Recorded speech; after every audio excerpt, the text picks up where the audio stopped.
ইসিতে তৃতীয় দিনের আপিল শুনানি শুরু, চলবে বিকেল 5টা পর্যন্ত। গণভোট সম্পর্কে সচেতনতা সৃষ্টিতে দেশজুড়ে ব্যাপক কর্মসূচি। জুলাই গণ অভ্যুত্থান হত্যা চেষ্টা মামলায় সন্ধান মেলেনি আহতদের, শেখ হাসিনা সহ 113 জনকে অব্যাহতির সুপারিশ। জামায়াত আমিরের সঙ্গে চীনা রাষ্ট্রদূতের সাক্ষাৎ, দুই দেশের স্বার্থ সংশ্লিষ্ট বিভিন্ন বিষয়ে আলোচনা।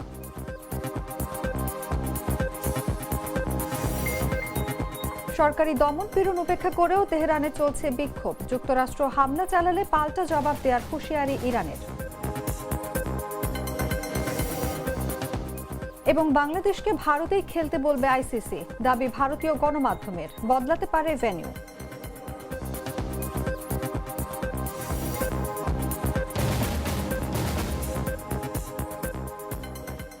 এতক্ষণ শুনছিলেন সংবাদ শিরোনাম। দর্শক আমন্ত্রণ দুপুর 1টার সংবাদে, সঙ্গে আছি আমি অনুভা বিশ্বাস। মশলা বদলে ফেলেছি, এবার আপনিও বদলে ফেলুন, একবার প্রাণ গুঁড়া মশলা ব্যবহার করেই দেখুন। চলে যাচ্ছে পুরো খবরে।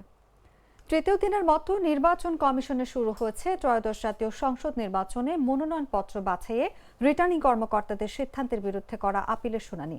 সোমবার সকাল 10টায় দ্বিতীয় দিনের আপিল শুনানি শুরু হয়, যা চলবে বিকেল 5টা পর্যন্ত। নির্বাচন কমিশন সূত্রে জানা গেছে, আজ 141 থেকে 210 নম্বর আপিল শুনানি অনুষ্ঠিত হবে, আর মঙ্গলবার 211 থেকে 280 নম্বর আপিলের শুনানি অনুষ্ঠিত হবে। এতে দেশের বিভিন্ন অঞ্চলের প্রার্থীরা রিটার্নিং কর্মকর্তার সিদ্ধান্তের বিরুদ্ধে নিজেদের অবস্থান তুলে ধরবেন। ত্রয়োদশ জাতীয় সংসদ নির্বাচনে প্রার্থিতা প্রত্যাহারের শেষ তারিখ 20 জানুয়ারি। এরপর 21 জানুয়ারি রিটার্নিং কর্মকর্তারা চূড়ান্ত প্রার্থী তালিকা প্রকাশ ও প্রতীক বরাদ্দ দেবেন। নির্বাচনী প্রচারণা শুরু হবে 22 জানুয়ারি এবং প্রচার চালানো যাবে 10 ফেব্রুয়ারি সকাল 7:30 পর্যন্ত। ভোট গ্রহণ অনুষ্ঠিত হবে 12 ফেব্রুয়ারি বৃহস্পতিবার সকাল 7:30 থেকে বিকেল 4:30 পর্যন্ত।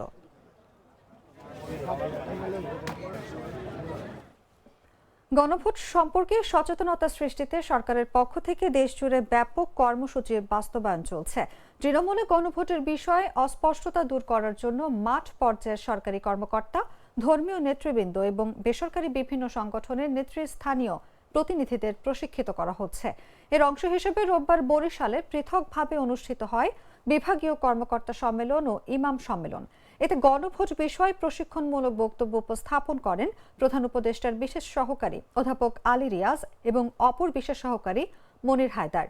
আগামী কয়েকদিনে অন্য সব বিভাগেও একই ধরনের কর্মসূচি বাস্তবায়ন করা হবে। প্রধান উপদেষ্টার কার্যালয়ের তত্ত্বাবধানে এসব কর্মসূচিতে বিভাগ, জেলা ও উপজেলা পর্যায়ের কর্মকর্তা এবং বেসরকারি সংগঠনের প্রতিনিধিদের প্রশিক্ষণের আয়োজন করছে বিভাগীয় কমিশনের কার্যালয়, এবং ইমাম ও ধর্মীয় নেতাদের প্রশিক্ষণের আয়োজন করছে ইসলামিক ফাউন্ডেশন। 12 জানুয়ারি রাজশাহী, 14 জানুয়ারি রংপুর, 15 জানুয়ারি চট্টগ্রাম, 17 জানুয়ারি ঢাকা, 19 জানুয়ারি ময়মনসিংহ, 22 জানুয়ারি সিলেটে এবং 24 জানুয়ারি খুলনা বিভাগে বিভাগীয় পর্যায়ে ইমাম সম্মেলন ও বিভাগীয় মতবিনিময় সভা অনুষ্ঠিত হবে।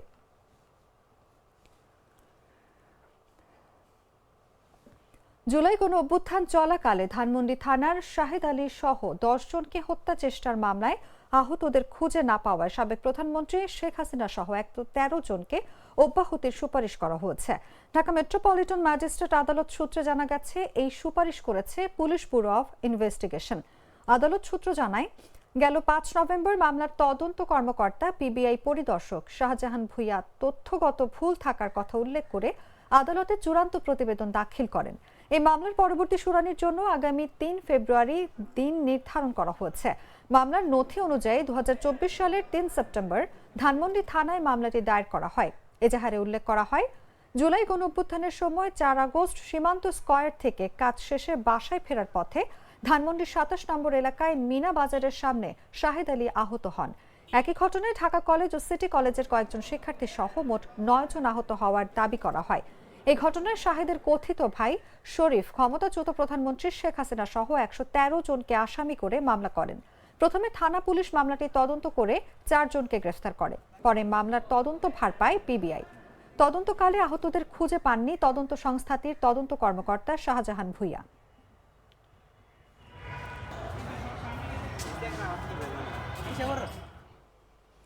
বাংলাদেশে জামায়াত ইসলামীর আমির ডক্টর শফিকুর রহমানের সঙ্গে সৌজন্য সাক্ষাৎ করেছেন বাংলাদেশে নিযুক্ত চীনের রাষ্ট্রদূত মিস্টার ইয়াও ওয়েন।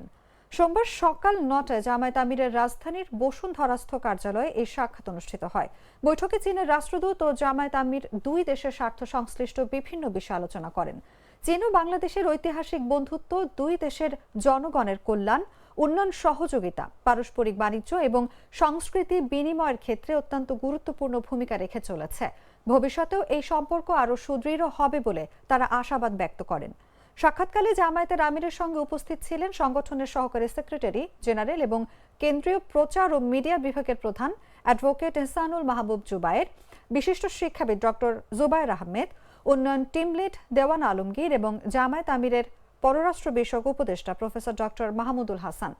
রাষ্ট্রদূতের সঙ্গে উপস্থিত ছিলেন deputy chief of mission doctor Liu Yuyin, political director mister Zhangjing, mister Ruki এবং মিস নাফিসা।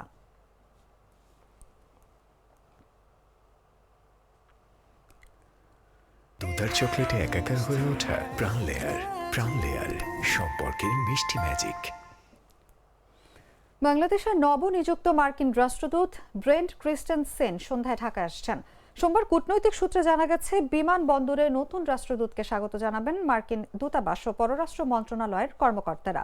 কূটনৈতিক সূত্রে আরও জানা গেছে, চলতি সপ্তাহেই পরিচয়পত্র পেশের মধ্য দিয়ে ঢাকা মিশন শুরু করবেন ক্রিস্টেনসেন।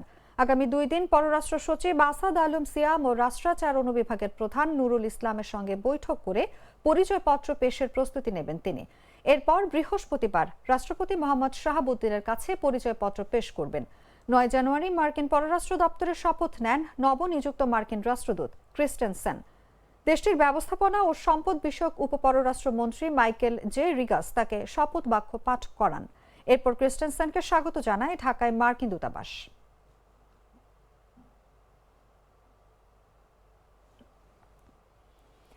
সৌদি আরবের জেদ্দায় অন্তর্বর্তী সরকারের পররাষ্ট্র উপদেষ্টা মোহাম্মদ তৌহিদ হোসেন এবং পাকিস্তানের উপপ্রধানমন্ত্রী ও পররাষ্ট্রমন্ত্রী ইসহাক দারের মধ্যে একটি বৈঠক অনুষ্ঠিত হয়েছে। রোববার ইসলামী সহযোগিতা সংস্থার পররাষ্ট্রমন্ত্রী পরিষদের জরুরি অধিবেশনের ফাঁকে বৈঠকটি অনুষ্ঠিত হয়। পাকিস্তানের পররাষ্ট্র মন্ত্রণালয় এক বিবৃতিতে এই তথ্য জানায়। এতে বলা হয়, বৈঠকে উভয় পক্ষই দ্বিপক্ষীয় সম্পর্কের বর্তমান দৃঢ়তায় সন্তোষ প্রকাশ করেন। পাশাপাশি উচ্চ পর্যায়ের সফর বিনিময়, বাণিজ্য সম্প্রসারণ ও শিক্ষা সহযোগিতা সহ বিভিন্ন ক্ষেত্রে সম্পর্ক আরও জোরদারের বিষয়ে আলোচনা হয়।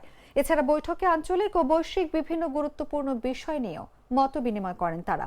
এর আগে গেল 4 জানুয়ারি পাকিস্তানের পররাষ্ট্র মন্ত্রণালয় জানায়, পররাষ্ট্র উপদেষ্টা মোহাম্মদ তৌহিদ হোসেনের সঙ্গে ফোনে কথা বলেছেন পাকিস্তানের উপপ্রধানমন্ত্রী ও পররাষ্ট্রমন্ত্রী ইসহাক দার।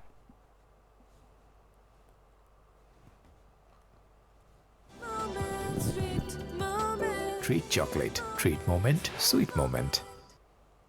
জানাবো আন্তর্জাতিক সংবাদ।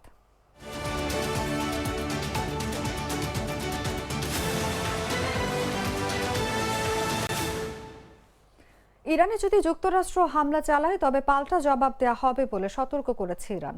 প্রাণঘাতী সরকারি দমন পীড়ন উপেক্ষা করেও সেখানে বিক্ষোভ অব্যাহত রেখেছে আন্দোলনকারীরা। বিবিসির যাচাই করা ভিডিও এবং প্রত্যক্ষদর্শীদের বক্তব্যে দেখা গেছে, বিক্ষোভের বিরুদ্ধে সরকার আরও কঠোর অবস্থানে গিয়েছে। এই আন্দোলন ইরানের প্রতিটি প্রদেশের 100টিরও বেশি শহর ও নগরে ছড়িয়ে পড়েছে। 2টি হাসপাতালের চিকিৎসকরা বিবিসিকে জানিয়েছেন, 2 দিনে শতাধিক মরদেহ আনা হয়েছে। দেশজুড়ে নিহতের সংখ্যা এর চেয়েও অনেক বেশি হতে পারে বলে আশঙ্কা করা হচ্ছে। আন্দোলনকারী নিহতের ঘটনায় যুক্তরাষ্ট্র ইরানের ওপর হামলার হুমকি দিয়েছে। অন্যদিকে ইরানের সংসদের স্পিকার যুক্তরাষ্ট্রকে সতর্ক করে বলেছেন, যদি যুক্তরাষ্ট্র হামলা চালায় তবে ইসরায়েল সহ ওই অঞ্চলে যুক্তরাষ্ট্রের সামরিক ও নৌ পরিবহন কেন্দ্রগুলো বৈধ লক্ষ্যবস্তুতে পরিণত হবে। তীব্র মূল্যস্ফীতির কারণে ইরানের রাজধানী তেহরানে এই আন্দোলনের সূত্রপাত হয়। এখন ইরানের সর্বোচ্চ নেতা আয়াতুল্লাহ আলী খামেনির শাসনের অবসান দাবি করছেন আন্দোলনকারীরা।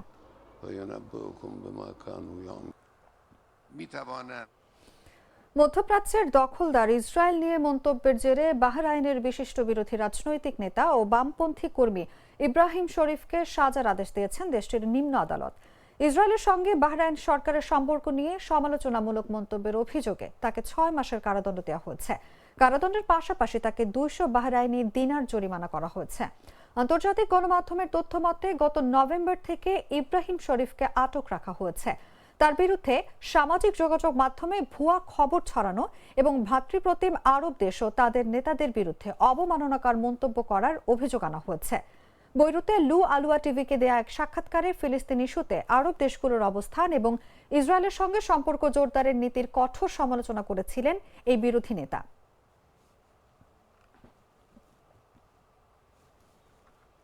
সংবাদ শেষ করব খেলার খবর জানিয়ে।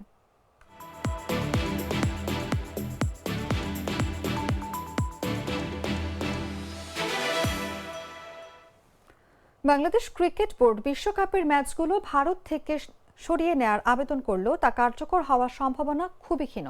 ভারতের গণমাধ্যমগুলোর দাবি, আইসিসি বাংলাদেশকে শ্রীলঙ্কা নয় বরং ভারতেরই অন্য দুটি ভেন্যুতে খেলার প্রস্তাব দিতে যাচ্ছে।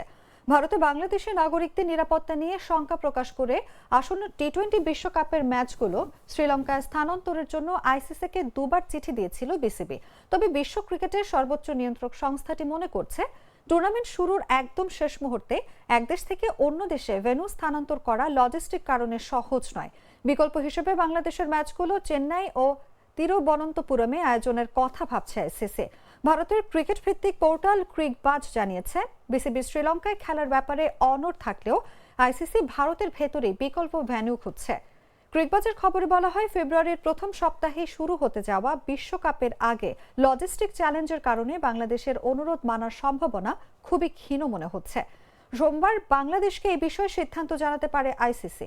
জানা গেছে, আইসিসি এবং টি-20 বিশ্বকাপের সহ আয়োজক বিসিসিআই এর মধ্যে তামিলনাড়ু ক্রিকেট অ্যাসোসিয়েশন এবং কেরালা ক্রিকেট অ্যাসোসিয়েশনের সঙ্গে যোগাযোগ করেছে।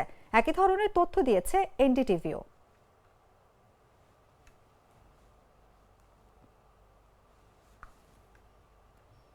সংবাদ শেষ করার আগে শিরোনামগুলো জানিয়ে দিচ্ছি আরো একবার।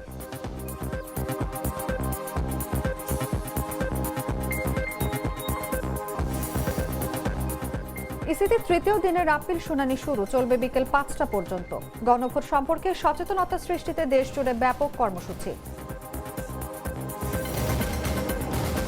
জুলাই গণ অভ্যুত্থান হত্যা চেষ্টা মামলায় সন্ধান মেলেনি আহতদের, শেখ হাসিনা সহ 113 জনকে অব্যাহতির সুপারিশ। জামায়াত আমিরের সঙ্গে চীনা রাষ্ট্রদূতের সাক্ষাৎ, দুই দেশের স্বার্থ সংশ্লিষ্ট বিভিন্ন বিষয়ে আলোচনা।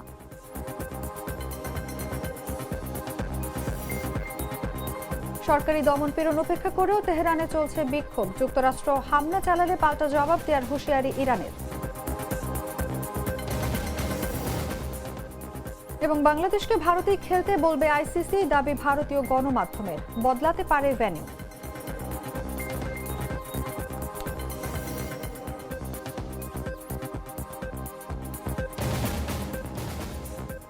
দর্শক, এই ছিল এখনকার মতো।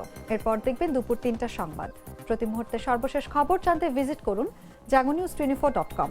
ফলো করুন আমাদের ভেরিফাইড ফেসবুক পেজ এবং সাবস্ক্রাইব করুন জাগো নিউজের ইউটিউব চ্যানেল। ধন্যবাদ সবাইকে।